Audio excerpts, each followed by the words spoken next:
An ugly crisis getting worse in Yemen today with no good answers for the United States.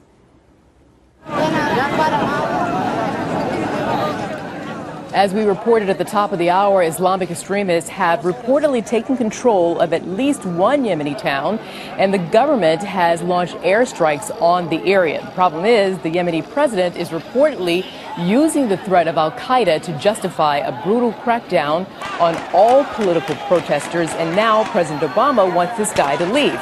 John Bolton, former U.S. ambassador, joining us now. So, Ambassador, first of all, should we really be concerned about how much control the militants are taking, or is this a ploy by Saleh to say, see, this is precisely why you don't want me to leave?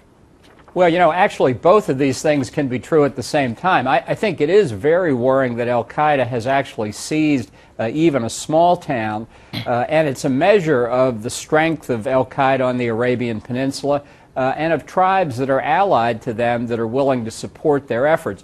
At the same time, I don't doubt that President Saleh is saying this is exactly what I told you about, and to use it as a pretext to do what he would like to do anyway, which is crack down on the opposition.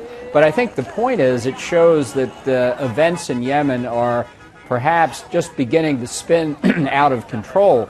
Another result is that nobody wins, is that you have Yemen as a state essentially disappear and have a condition of anarchy in the territory that used to be known as Yemen, which would benefit al-Qaeda and would benefit Iran.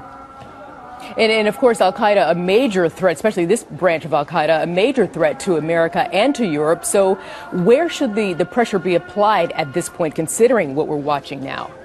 Well, I'm not sure there is a lot of pressure the United States can apply. I think it's dangerous for the president, therefore, to be making comments about President Saleh or anybody else when our influence is as remote as it is.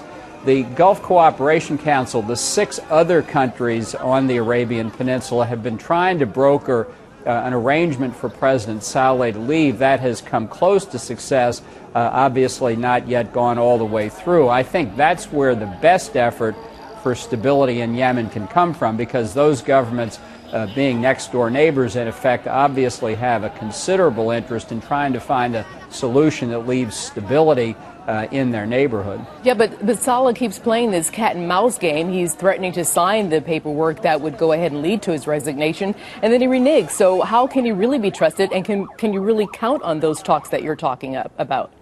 Well, Saleh is a very cagey politician. I've negotiated with him. He's very, very skillful. And he's not the only person in Yemen who supports him. He has a fair amount of support. This is not a case of an autocrat on the one hand versus everybody else in the country who favors democracy. This is a very complex situation with tribal loyalties and confessional loyalties cutting back and forth and conflicting with one another, personal power struggles added on to it. So, yes, President Saleh has agreed and then reneged on his agreement, and so have the other parties to these negotiations, too. And then there's Zawahiri and Awlaki operating from there in Yemen. So, again, how crucial are those talks that you're talking about, Ambassador, in terms of catching these bad guys? Well, obviously, the worst outcome from the U.S. perspective would be an al-Qaeda-dominated Yemen. And yet this is the circumstance, near chaos, the state's institutions, such as they are, weak to begin with, breaking down. This is a case study where a small, fanatical, determined group like al-Qaeda could seize power. So I do think that backing up the Gulf Cooperation Council nations is important, because if al-Qaeda were to seize control, it would be a huge setback for the United States. And that, I think, is what we have to keep our focus on, not abstract concepts like spreading democracy or the Arab Spring, but America's core strategic interest, blocking al-Qaeda. And also, let's not forget the Shia tribe in the northern part of Yemen that Iran would like to exploit to get its own kinds of instability going on the peninsula. Ambassador, before I let you go, what exactly do you think the president should do then, considering this is very important to America? Well, I think working with the GCC countries, I think we ought to continue to be looking for a deal. I don't think that there is any point in the president making statements that he can't follow through on, because I think it leaves the GCC uncertain whether the president will support a deal that he may not like.